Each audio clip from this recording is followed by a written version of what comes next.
Shalom para todos. Pirkei Avot, capítulo 5, Mishnah 4, do Ética do Sinai, o livro vermelho, e Mishnah 3, no livro azul, do Maimônides. Então, que diz? 10 provas recaíram sobre Abraão, nosso pai, e ele sustentou a todas elas, para mostrar a nós quão grande era o amor de Abraão, nosso pai, por Deus. Então, repetindo, 10 provas recaíram sobre Abraão, nosso pai, e ele sustentou a todas elas, para mostrar a nós quão grande era o amor de Abraão, nosso pai, por Deus. Eu vou ler um comentário que ele vai falar umas coisas muito interessantes, a gente vai discutindo, nós vamos parando. Começa dizendo assim: nesta Mishnah, Abraão é chamado de nosso pai, um título que ele obteve por sua vida de virtude e retidão, não o possuía a priori. Agora aqui começa a fazer a relação. A psicanálise de Freud aprendeu que um pai tem uma importância de longo alcance para um filho. Não é somente o primeiro professor a quem o filho admira e procura imitar, mas também sua percepção, modo de ser, de encarar e compreender a vida tornam-se parte indelével da psique da criança. Paradoxalmente, a psicanálise frequentemente recomenda ao filho libertar-se da imagem de autoridade paterna. Isso geralmente vai acompanhado de uma rejeição à religião ancestral, como na aberrante e nada científica obra de Freud, Moisés e o monoteísmo. Gente, vocês não precisam ler Moisés e o monoteísmo, viu, da psicanálise, porque vocês vão ficar com o rosto desfigurado. Que coisa horrorosa para quem se diz judeu. Então aqui ele está dizendo uma obra horrorosa mesmo, porque o que o Freud tentou fazer com Moisés é acabar com toda aquela sequência do Egito, acabar tudo que você esperava como uma coisa boa, é tudo ao contrário. Vem uma relação e você vai lendo, para quem conhece Deus, você vai lendo aquilo, vai dando um mal-estar por dentro e você vai ficando, olha, é horrível essa obra dele. E ainda faz parte das obras completas do Freud, hein? Que ela tinha que ser queimado. Mas ele tinha um interesse, né? Porque ele não queria, por ser judeu, que a psicanálise dele ficasse vinculada ao judaísmo. Bom, deixa eu dar uma sequência aqui.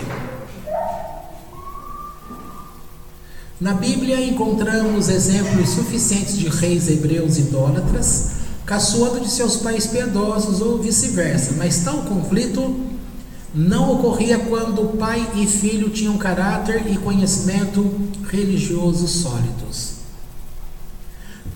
Olha que legal isso, quando ocorreu o episódio do sacrifício de Isaac, andaram ambos, Abraão e Isaac, juntos, em uníssono para adorar o Criador.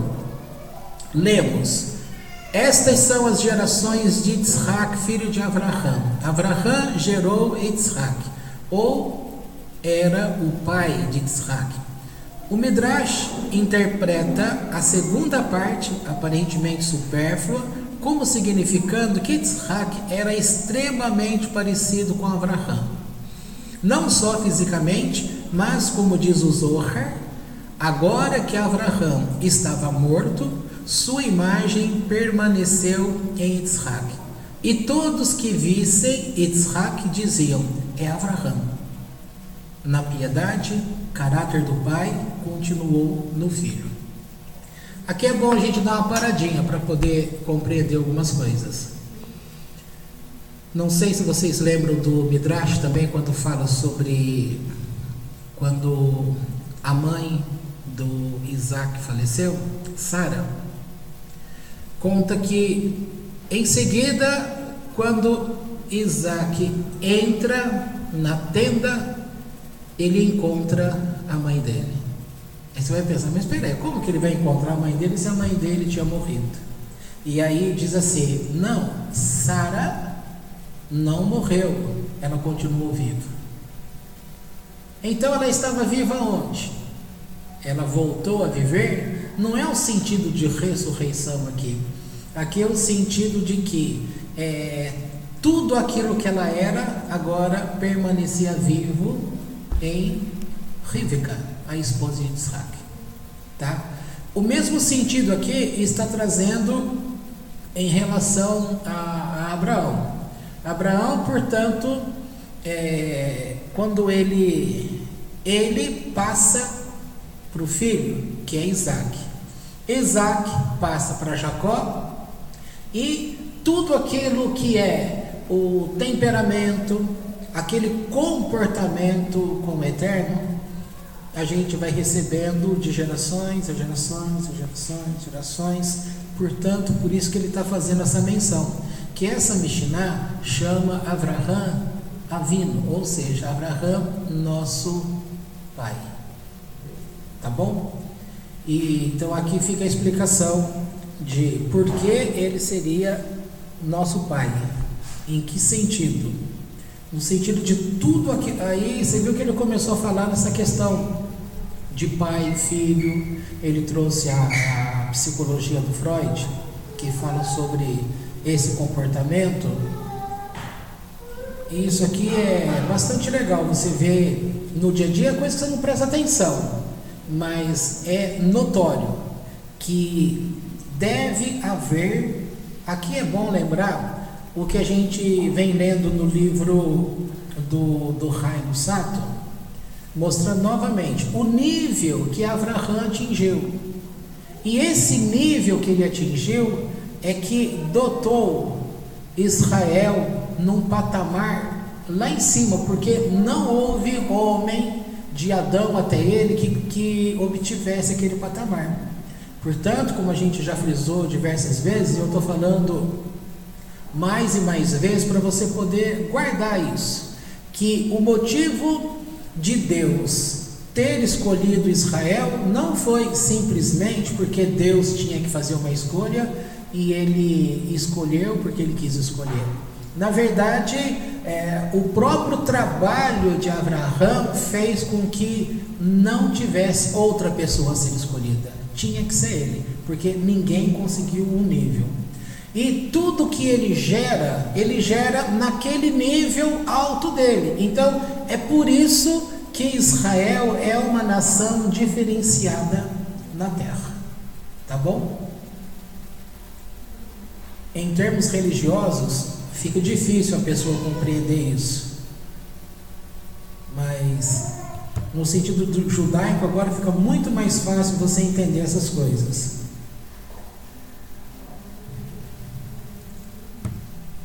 Deixa eu dar mais uma lidinha aqui. Nossa percepção de Deus, para Freud, não passa de uma imagem paterna, algo a ser descartado como uma aberração neurótica. Para o judaísmo, a imagem paterna forma a pré-figura e a configuração do Ser Supremo que o homem mais tarde conhecerá como Deus. Assim lemos no Midrash: quando o Santíssimo, bendito seja, manifestou-se pela primeira vez para Moisés no arbusto ardente no deserto, este último era ainda alguém totalmente inexperiente no ramo da profecia. Quem assistiu aqui assistiu o filme agora, A Cabana? Só 1, 2, só 3 pessoas só? Para quem assistiu e tem uma crítica, bom, eu não li a crítica, me contaram que é uma crítica religiosa dentre os evangélicos, que condenou a forma como Deus é apresentado a aquele homem no filme, tá? Como mulher, no caso. Olha aqui uma situação judaica. Eu vou ler de novo, eu parei aqui de propósito, para poder falar isso para você no filme. E lá no filme, quando... Como é o nome dele mesmo? Quem lembra o nome dele? Do personagem lá, Mackenzie. Isso. Quando ele questiona Deus, que se apresentou na forma feminina, ele recebe como resposta que ele não devia estar admirado, porque ele não tinha condições psicológicas para poder ter um encontro com Deus num outro tipo de personalidade, porque o que ele estava precisando era de mãe, tá? Agora, olha aqui, isso aconteceu com Moisés. Vou ler o relato aqui para você. Quando o Santíssimo, bendito seja, manifestou-se pela primeira vez para Moisés no arbusto ardente no deserto, este último era ainda alguém totalmente inexperiente no ramo da profecia. O Santíssimo, bendito seja, pensou: se eu me manifestar a ele com uma voz forte, o assustarei. Se fizer com voz fraca, ele irá caçoar da profecia. Por ter menor força, parecerá algo de pouca importância. O que ele fez? Revelou-se com a voz do pai de Moisés. Moisés pensou: meu pai está vivo, saiu do Egito. E respondeu: estou aqui. O que meu pai deseja? Disse o Santíssimo: não sou teu pai, sou o Deus de teu pai. Desta forma me manifestei para não te assustar. Tá? Então, qual foi, entre aspas, o atrevimento do Eterno aqui? É bom você perceber essas coisas, porque nós, pessoalmente, a gente gosta muito a gente fala assim, eu não julgo ninguém, mas todo mundo fica julgando, tá? Todo mundo julga, a gente fala, não, eu não estou julgando, mas está sempre fazendo um comentário a respeito da pessoa, de alguma forma que não é outra coisa senão um julgamento, entendeu? E no dia a dia, todo mundo faz isso, e é algo que a gente precisa aprender a dominar, para a gente não fazer. Agora, o que o Eterno faz? O Eterno, ele quando olha para você, ele olha de um jeito que eu não olho, que você não olha. Quando cada um olha um para o outro, a gente olha segundo aquilo que a gente acredita que Deus deveria ser servido. Então, vou dar um exemplo aqui, Você imagina eu e o neto. Então, eu olho para o neto, ao invés de eu analisar o neto com os olhos de Deus, da forma que Deus falaria com ele, ou seja, Deus olha para ele e vai considerar aquilo que ele precisa. Eu vou olhar e vou considerar o conhecimento que eu tenho, os anos de janela que eu tenho, as experiências que a vida já me proporcionou, que trouxe experiência para mim. Olha, aqui por exemplo, Deus concluiu: Moisés é inexperiente ainda sobre profecia. Passado todo o tempo de experiência que ele teve, ele é hoje um ícone de representante de profecia, a ponto que é dito que não houve nenhum outro profeta no nível de Moisés. Então veja o começo, inexperiência total. Veja o final, experiência a tal ponto que ninguém mais é como ele. Não houve uma pessoa como ele. Ele representa um nível de profecia, onde Deus não precisa falar como intermediário com sinais. Deus fala em realidade, face a face, boca a boca.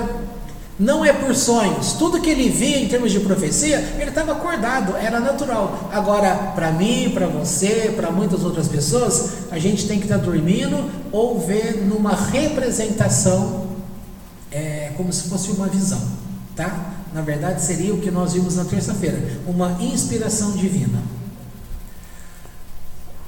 Então, o que Deus pensa? Olha para ele e pensa assim: eu não posso assustar. Se eu falo com voz forte, então a Bíblia declara assim, que Deus, ele tem aquela voz forte, estrondosa de muitas águas. Se ele traz uma voz poderosa daquele jeito, ele assusta e poderia perder a pessoa. Se ele coloca com uma voz fraca demais, ele estaria diminuindo e correndo o risco de que Moisés pudesse achar que as coisas eram tudo muito pequenas, sem importância. Então o que ele faz? Usou a figura do pai. Então ele usou a figura, a voz do pai de Moisés, tá? Então, gente, quem era o pai de Moisés? Dá um branco, não dá? Vocês sabem, só que vocês não conseguem lembrar. Dá um branco. Vou dar uma dica. O pai de Moisés é o pai de Miriam. E o pai de Moisés e Miriam é o pai de Aharon. Tá? Abraham. O nome do pai dele está quase no nome dele. Amram era o nome do pai dele. Então, o pai dele, ele era um homem, assim, correto para com Deus, tá? Por que eu estou falando assim, sem pressa da gente ir para frente? Porque o texto está falando como que Deus tratou Abraão, e chamando Abraão de nosso pai, ou seja, pai de uma nação. Porque inclusive no nome dele, quando é alterado, é colocado a letra Re do nome do tetragrama, é colocado no nome dele e é falado para ele, você será pai de nações, tá? Pai de nações, mas ele é literalmente o pai da nação israelita, tá? E como pai da nação israelita, todo judeu ele tem que olhar para essa figura do pai em imitação, para poder, sabe, o meu herói, aquele modelo de pessoa. Agora, o modelo de alguém, ele não pode ser colocado à força, ele não pode ser colocado simplesmente porque uma pessoa é pai, mas ele é vivenciado no dia a dia, e de repente a pessoa vai experimentando aquela história, aquilo que aquela pessoa fez, no caso Abraão, e aí começa a nascer aquela admiração, tá? Aquele relato, portanto, que vai declarando como este homem se relaciona com Deus, é uma forma que é passada nas entrelinhas, para que a gente também aprenda a se relacionar com Deus da mesma forma. E a estratégia que eu estava dizendo aqui, Deus, portanto, usa a figura do pai dele, que era um homem também temente a Deus. E ele viveu numa época muito complicada, difícil, e, portanto, está aqui resolvido um grande problema. Quando Deus usa a voz do pai, foi no ponto. Ele falou, nossa, meu pai está aqui. O que ele estava fazendo naquele lugar, Moisés? Gente, ele estava fugitivo. Quem está em fuga está sempre sozinho, não tem ninguém. E a gente usa o termo assim, sem ninguém, sem amigo, sem família, sem conhecido, ou seja, um estado de solidão tão tremendo, que quando você pode, no caso dele, ouve a voz do pai, imagina a alegria, gente. É como o retornar para casa, é como encher-se totalmente por dentro, é uma alegria, volta a paz, dá segurança. E aí, meu pai está aqui, ele falou, não, eu não sou o seu pai. Na verdade, era muito mais que o pai dele. Eu sou o Deus de seu pai. Aí faz toda a diferença, tá? Essa diferença, o filme A Cabana, ele também relata, porque naquele primeiro encontro Quando o Mackenzie chega e bate o olho, vocês que assistiram, você vê que ele sai, ele fica olhando, ele foi dormir, ele ficou meio cabreiro, será que tudo isso é verdade? Ficou pensando, não deu crédito, ficou analisando a forma da pessoa, o jeito de falar, demorou um pouco para que ele aceitasse. E mesmo assim, quando ele questionou, aí veio a resposta que eu já tinha dito. Ele falou: olha, eu não poderia me apresentar para você de uma outra forma, senão desta forma, porque você não precisa de irmão agora, você não precisa de mãe agora, aliás, no caso era mãe, você não precisa, pai, não poderia tocar no pai, porque o problema dele vinha de criança com o pai, então a figura do pai era ofensivo. Ora, sobrou o quê? Sobrou a figura da mãe. E nesse momento, quando ele ouve a voz de Deus, então nesse momento, aquela voz que lembra o pai, é aquele primeiro momento que enche a pessoa totalmente por dentro de uma certeza: eu não estou sozinho.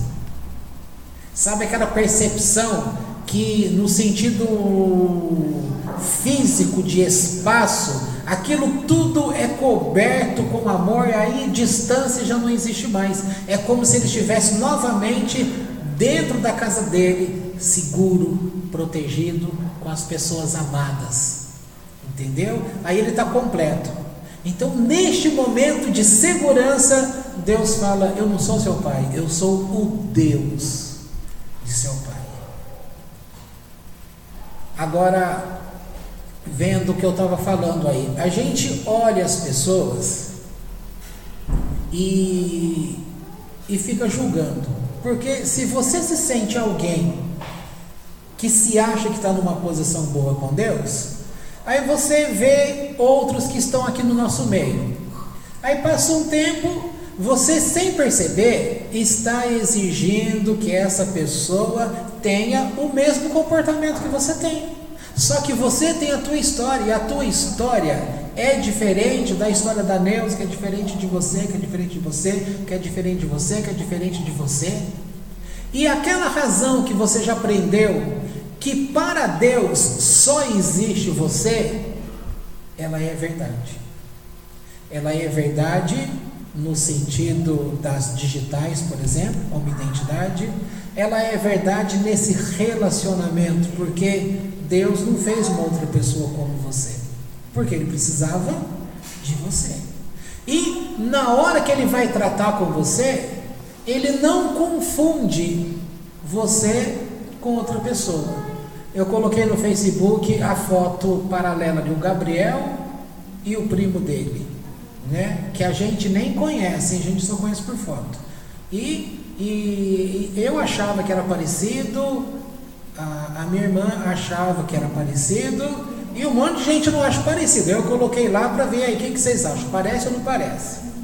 Vamos, como eu disse que para mim é parecido, ora, se para mim é parecido, e se eu fosse nessa percepção de Deus, eu corria o risco de, na hora de tratar com ele, eu iria tratar com ele como se fosse o primo dele, porque são parecidos, entendeu? Mas Deus não comete essa gafe. Então ele olha para mim, ele vai olhar aquilo que eu sou, daquilo que eu preciso, ele vai falar comigo do jeito que eu vou entender. Essa percepção nós não temos. Por isso que a gente comete determinadas gafes, e era para a gente já estar experiente. Então a gente pode estar experiente num sentido que poderíamos chamar de espiritual, mas a gente continua inexperiente, porque a gente permite que esse lado psicológico continue ditando as regras, e esse ditar as regras faz com que a gente continue cometendo os mesmos erros, sempre.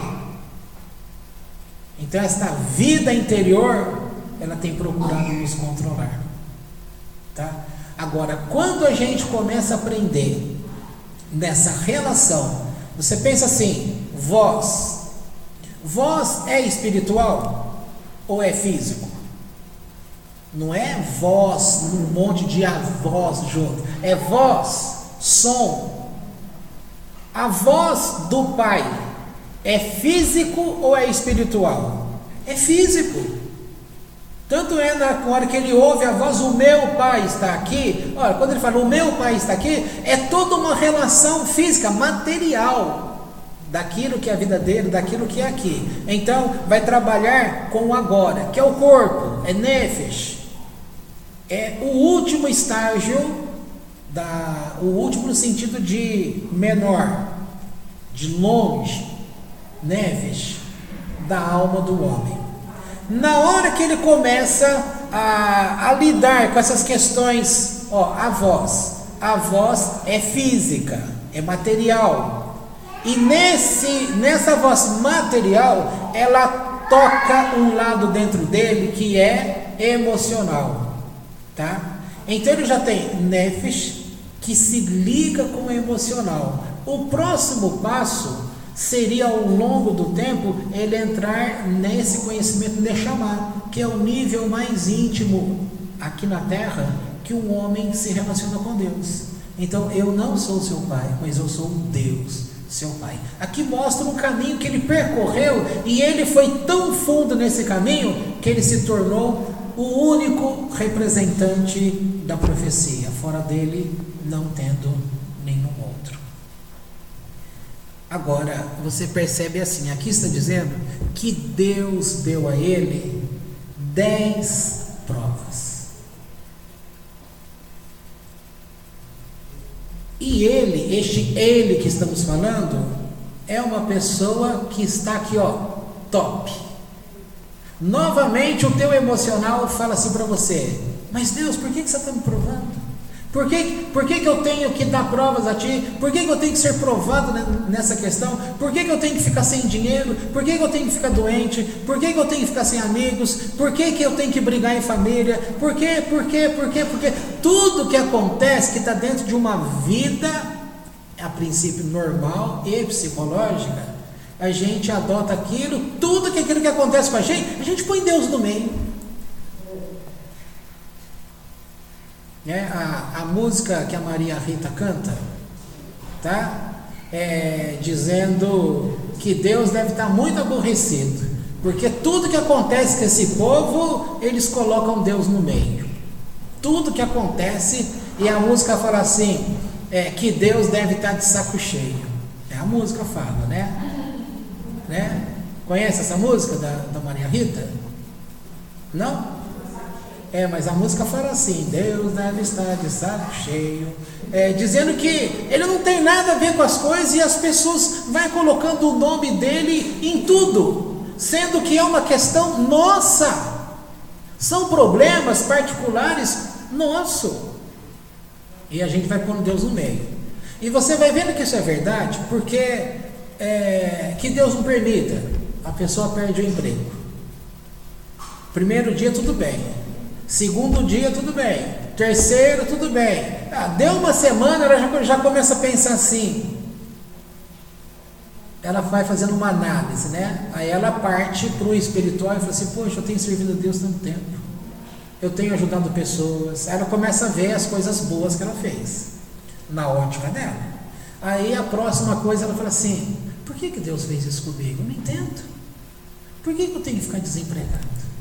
Você ficou desempregado 1 ano e pouquinho, né? Aí fica pensando, por quê?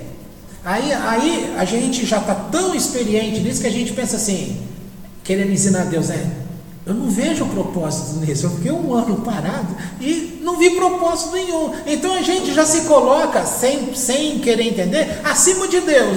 Eu não vi propósito naquilo que você fez para mim, Deus. Então a gente está cutucando todo mundo, a nós mesmos e ao mundo espiritual, nestas perspectivas de vida. E com isso, a gente não sobe de nível, faz o inverso, a gente volta. Sabe por que volta? Porque ao invés de você ir para dentro de Deus, como Moisés foi lá para a área de Neshama, a gente volta para Nefesh, que é esse comentário que a gente faz, onde a gente se relaciona no comportamento que nós temos com pessoas. E pessoas, coisas, atos, é muito materialista, é aquilo que o nosso olho vê, que a nossa mão toca, que a nossa mente pensa, tá? Então é tudo muito físico, e tudo que é muito materializado não tem Deus. Tudo que é bastante com Deus não tem forma. Portanto, a dica está aí. Como que você tem se relacionado com Deus? Querendo vomitar a Ele as tuas razões, mostrando o teu dia a dia, a tua vida aqui na terra como prova. Então você só está conseguindo provar a Ele que você está andando aqui sem a companhia dEle. Não é Ele que não está te acompanhando, é você que não o está acompanhando. Eu posso andar do teu lado, mas se você não perceber que eu estou do teu lado, para você, eu estarei do teu lado? Não. A percepção que você vai ter é que você anda sozinho. Então é essa percepção que a gente tem quando a gente fica ligado naquilo que é material. E não adianta você falar assim, não, eu oro, eu canto, eu busco a Deus, eu sou espiritual. É mentira. Pode falar que é mentira, porque você vai provar para você mesmo daquilo, na forma como você pensa, na forma como você quer questionar Deus e na forma que você quer explicar aquilo que está acontecendo com você no seu dia a dia. O que você está conseguindo provar é só a materialidade do fato. Em direito existe essa frase, né? A materialidade do fato. Tá? E a materialidade, não resta dúvida que aquilo é aquilo. E Deus está esperando justamente que você tenha um encontro com Ele naquele momento de vida que você mais precisa.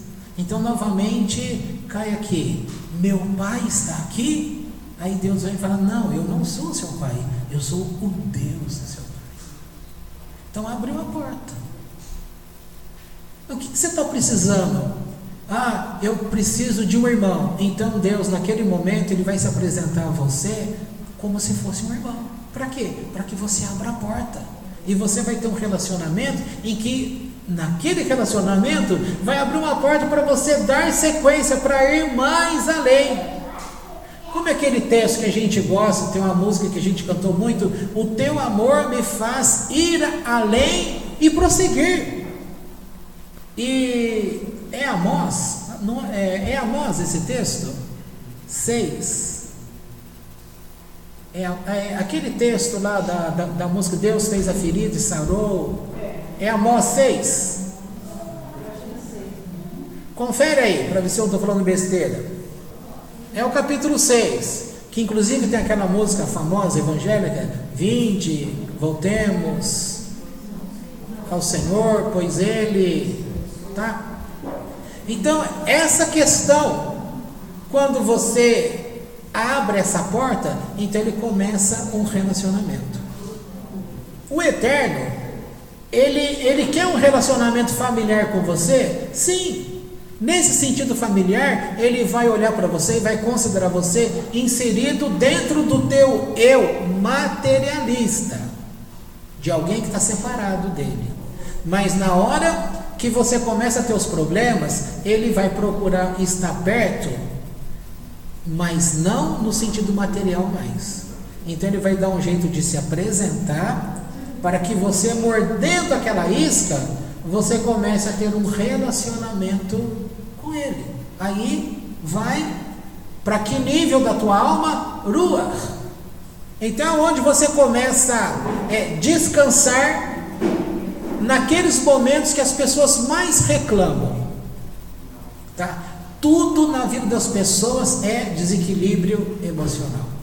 Se ela começa a ter um controle emocional, então ela controla a depressão, ela controla a ansiedade, ela controla um monte de coisa. Se ela controla essas coisas, ela vai conseguir viver o dia a dia, inclusive aquilo que é muito materialista onde ela está, E aí ela vai conseguir estar bem com ela, porque vai cortar um pouco essa questão do porquê. Por que Deus fez isso? Por que Ele fez isso? Por que com aquele outro não? Por que tem que ser comigo? Há um monte de gente não vai na igreja, não busca Deus e vai bem. Eu vou na igreja, eu busco Deus, faço isso, eu faço aquilo e aconteceu isso comigo.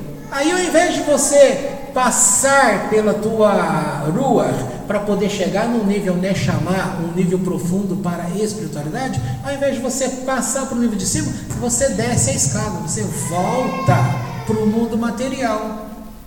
E aí como que Deus vai falar com você? Não tem como. O distanciamento fica muito. É como você querer pagar em real um produto que está lá bem claro que o preço é em dólar. Você fala, eu tenho dinheiro, está aqui, mas você tem real.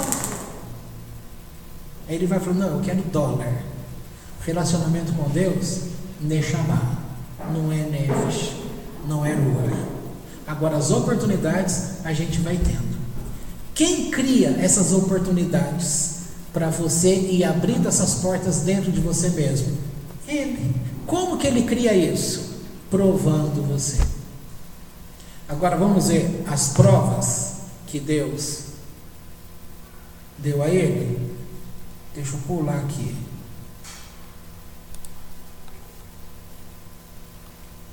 Vamos pular um tanto de página.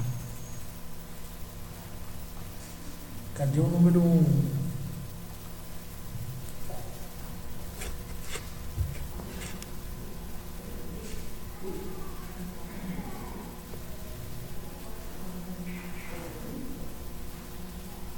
Nove, 7, 5, 3, 2, 1. Então olha aqui. Mas o que exatamente foram estas 10 experiências pelas quais Abraão passou? O Tanar, que é o Velho Testamento, descreve apenas uma, o sacrifício de Isaac. Tá? Todo mundo conhece essa prova, que Deus pede a ele, entrega para mim o sacrifício do teu filho, teu único filho. Agora veja, há várias respostas possíveis. Segundo Maimônides, todas as provas estão registradas nas Escrituras e foram elas: 1. Ele teve de peregrinar como um estrangeiro, desde que o Eterno lhe disse: anda de tua terra para a terra que te mostrarei. Então essa é a primeira prova. Ou seja, sai da tua terra, da tua parentela e vai para a terra que eu vou te mostrar. 2. Ele chegou nessa terra e o que ele encontra logo em seguida? A fome que encontrou em Canaã, depois que o Todo-Poderoso lhe prometera: farei de ti uma grande nação. Esta certamente foi uma experiência penosa. Quantas vezes você vê alguém e fala assim: olha, Deus pediu para que eu fizesse tal coisa. Aí em seguida a pessoa faz aquilo e todo mundo ficou com a orelha assim, né? E com o olho assim. Se Deus falou, vamos ver então que essas coisas vão cumprir na vida dele. Tá? Vamos pegar o exemplo de Abraão. Deus me falou que eu tenho que sair da terra da minha parentela e ir para um lugar que ele disse que eu tinha que ir. Mas ele vai me mostrar qual é o lugar. Então ele sai. Quando ele chega num lugar, não estava com fome. Ele chegou lá, começa a fome. O que as pessoas vão falar? Não foi Deus que mandou, porque se Deus tivesse mandado, na hora que ele chegasse lá, não poderia ter fome. Teria que dar recursos para ele cumprir aquela palavra que Deus a priori mandou. Gente, igreja evangélica de onde a gente veio é expert em trazer palavras desse tipo para você. As pessoas são educadas, mal educadas nesse sentido, porque elas julgam Deus, julgam você, e sempre olhando, pelo que eu estou falando hoje, usando uma terminologia, está falando do ponto de vista pessoal dela. Então ela fala: claro que não foi Deus que fez isso para você. Se tivesse sido Deus, você não estaria nesse lugar passando fome. Mas parou aí para esse homem santo.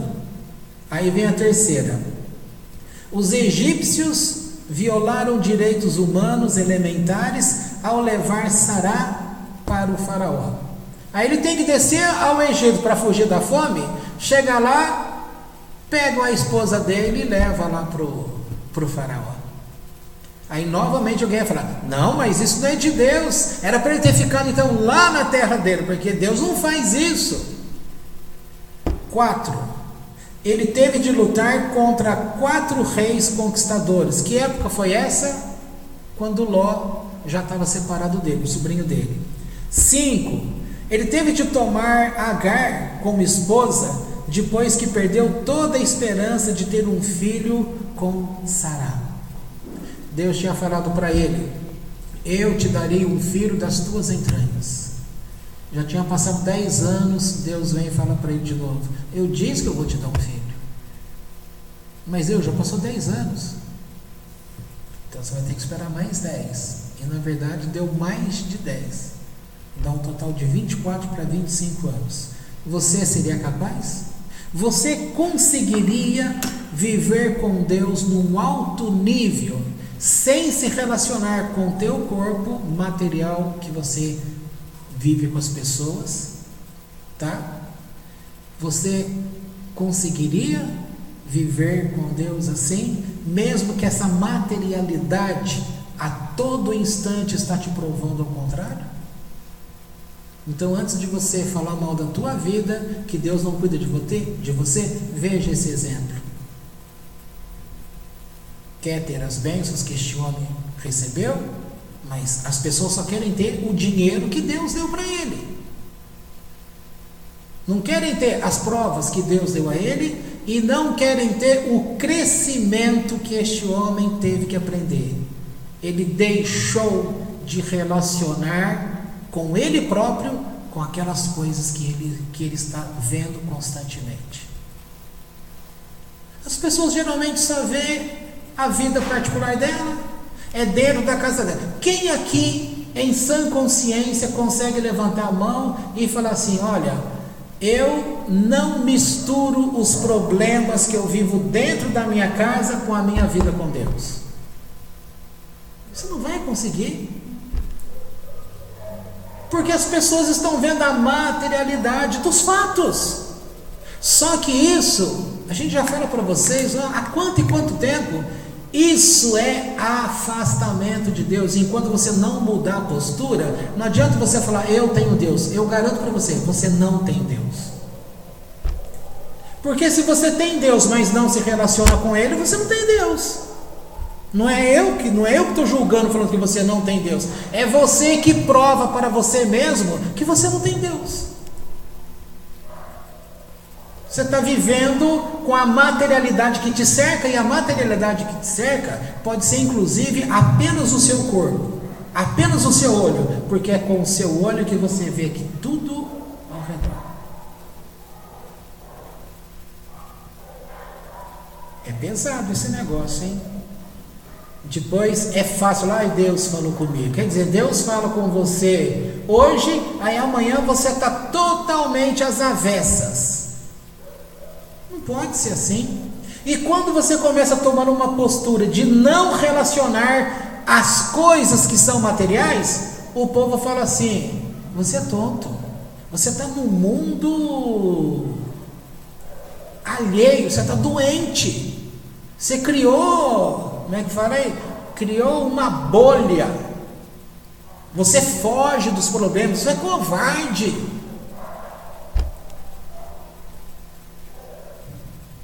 Então, essa questão, ela é uma experiência de vida. É você aprender a se relacionar nas coisas que você tem. Você é engenheiro? Então você tem uma função de engenharia. O teu dia a dia materializado é a tua função de engenharia. Chegou em casa, ali você não é engenheiro mais. Chegou em casa, ali você é marido. E como você é marido, você também é pai. Então ali você é pai, é marido, está representando um outro tipo de papel dentro de uma materialidade, esse mundo existente, porque você está dando, você está olhando para ele, segundo a física quântica. Se você presta atenção, então aquilo existe. Naquele momento, você existe como pai, você existe como marido. Dali a pouco, vocês pegam um na mãozinha do outro, entram no carro, vamos para Querrilá. Aí vocês chegam na Querrilá e cumprimentam as pessoas, estão vendo as pessoas, estão prestando atenção das pessoas, estão no ambiente espiritual, mas ele pode continuar apenas material para você. E tudo que aconteça aqui dentro, por mais espiritual que seja, você talvez pode nunca alcançar o espiritual que aconteceu aqui dentro, porque você está cercado na tua materialidade. Então você ouve, você vê, você sente o cheiro, você fala. Se isso tudo permanecer nesse padrão que você pode ver, tocar, constatar, você pode estar representando o papel de irmão aqui dentro, de amigo aqui dentro, volta para casa, volta como marido, no outro dia você acorda e vai trabalhar e você é de novo o profissional. Aí chega lá, você é um colega de trabalho, você é o que resolve o problema, você é o que ouve, você é um bom amigo. E se você não colocar, se obrigar a colocar a presença de Deus nesse teu meio, você não terá Deus. Quando Paulo fala assim, não é judeu aquele que o é na carne. Ficou feio esse o é. Mas, ou seja, não é judeu aquele que simplesmente nasceu judeu, ou aquele que simplesmente tem a marca da circuncisão. O judeu verdadeiro é aquele que é circuncidado na carne e no coração. Os das nações não são judeus no sentido de ser circuncidado na carne, mas ele é judeu circuncidado no coração. Desde que, neste exemplo que eu estou te dando, no nosso dia a dia, isso que a gente fala, a circuncisão do coração, a gente esteja realmente vivenciando. Porque ninguém vai precisar para falar para você assim, ô Gabriel, amanhã, lembre que o dia de amanhã você é filho, hein? Você vai ter que representar o papel de filho. Alguém precisa falar isso para ele? Não, ele já vai fazer isso. Alguém precisa falar, ô marido, cuidado, amanhã quando você acordar, lembre que você é meu esposo. Alguém precisa lembrar isso? Alguém precisa lembrar, ô fulano, quando você chegar aqui amanhã, lembre que você é minha amiga, hein? Alguém precisa falar isso e lembrar para que você seja amigo? Não. Mas todo mundo precisa lembrar que no dia de amanhã eu preciso colocar Deus e viver uma representação de papel. Eu tenho que viver, eu sou filho de Deus, Ele é meu Pai. Isso que Abraão fez, e é isso que tem feito que ele seja Avraham Avinu, Abraão, nosso pai. E é essa figura que a gente tem que aprender e exercitar no nosso dia a dia. Mas olha, a tua mente agora sabe, o teu ouvido ouviu. Amanhã, se você não fizer nada, você vai ser amanhã o mesmo de ontem. Então esse momento agora, ele não terá existido para você. É como se você não tivesse ouvido. Por isso talvez aquela frase que a gente ouve muito aí, aconteceu alguma coisa, entrou por um ouvido, saiu por outro. Ou seja, ficou inexistente. Então, ontem, se você não fez isso, você está me ouvindo hoje. E se você não fizer nada amanhã, o teu dia de amanhã será o mesmo de ontem. Não tem mudança. Imagina 10 anos, 1 ano, 1 semana, você ficar igual. Aí começa a acontecer os problemas normais da vida, que não é Deus te provando. Aí já são problemas, tá? Porque um abismo chama outro abismo. Isso é a lei básica, tá? Aí acontece alguma coisa, aí você acha, por que Deus me prova desse jeito? Não é Deus provando, é você mesmo que está atraindo as coisas ruins para você. Ora, há um texto bíblico, parafraseando ele, que diz assim: onde Deus põe a mão, ninguém pode tocar mais. Então, se você introduz Deus no teu dia, ninguém vai conseguir pôr a mão ali. Então o teu dia já vai ser diferente. E qual é a primeira oração que um judeu é ensinado a fazer quando acorda?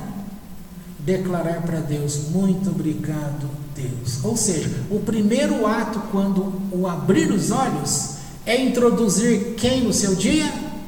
Deus. Imagina, você acorda assim: ai meu Deus do céu. Mas esse Deus do céu não é: ai meu Deus do céu que vem à terra para me ajudar. É: ai meu Deus do céu, estou atrasado, olha lá. Já falei, vai lá fazer o café, vamos lá, pega não sei quem, está dando aquela corrida. Ai, eu esqueci de orar. Deus, muito obrigado, tá? Eu sei que a minha alma, quando eu dormi, ela subiu e talvez ela era para eu ter morrido. Então agora minha alma desceu, porque eu estou aqui, eu já estou acordado. Inclusive, Deus, perdi a hora e eu estou nessa corrida toda. Muito obrigado, tá, Deus? Lembrou de Deus? Lembrou, mas desse jeito, então eu te peço, não lembre de mim, tá? Porque se for desse jeito, ninguém quer. Mas também tem aquela frase humana famosa: falem mal, mas falem de mim. Aí quando as pessoas começam a falar mal da gente, você gosta? Aí a gente fala assim: não, eu quero que pare. Não, mas falem mal, mas falem de mim. Você falar isso quando as pessoas não estão falando mal de você, porque na hora que elas falarem mal de você, você vai querer que elas parem de falar mal. Pois é, qual foi o trabalho de Abraão? Tirar Deus que estava lá no céu, sem ser visto e reconhecido, e colocar como uma forma que as pessoas, então é assim que ele dizia: sabe o Deus do céu? Ele também é Deus aqui na terra. E nós tivemos uma educação subliminar de achar que Deus está sempre lá em cima. Vocês já perceberam isso? O católico ensina assim. Se for falar que ele ensina assim, o passo a passo, para falar: Deus está lá no céu, ele não está aqui, tá lá. Ninguém, claro que não ensina assim. O evangelho que ensina assim, também não. Mas na prática do católico, do espírita, até de judeu, na prática de cada um, Deus está lá em cima e você está cá embaixo. Então, como que você tem vivido o seu dia? Unido a Deus ou separado dele? Separado dele. Então, que nível você sempre vai se relacionar? Com o teu nível físico, porque você está existente aqui, aberto, prestando atenção em tudo que acontece, e no teu nível emocional. Cadê Deus? Não está presente. Então, nesse sentido, nós somos fracos. E a orientação é, como é citado aqui, não terminei de falar quais eram os outros, eu parei aqui, ele teve de pegar Agar como esposa, porque ele perdeu a esposa de ter filho. 6, por ordem divina, ele circuncidou-se numa idade avançada. 7, Abimeleque perpetrou uma atrocidade contra ele ao prender Sara. 8, depois que Sara lhe deu um filho, teve de mandar Agar embora. 9, teve de mandar Ismael para longe.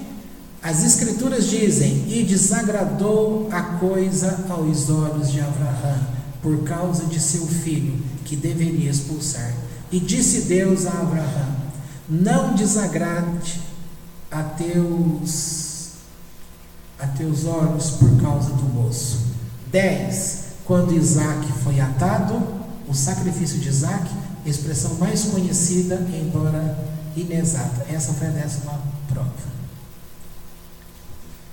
Para um homem que começava o dia deixando de olhar a materialidade e procurando trazer o céu à terra. Ok? Se você não fizer nada amanhã, você vai continuar com Deus longe de você.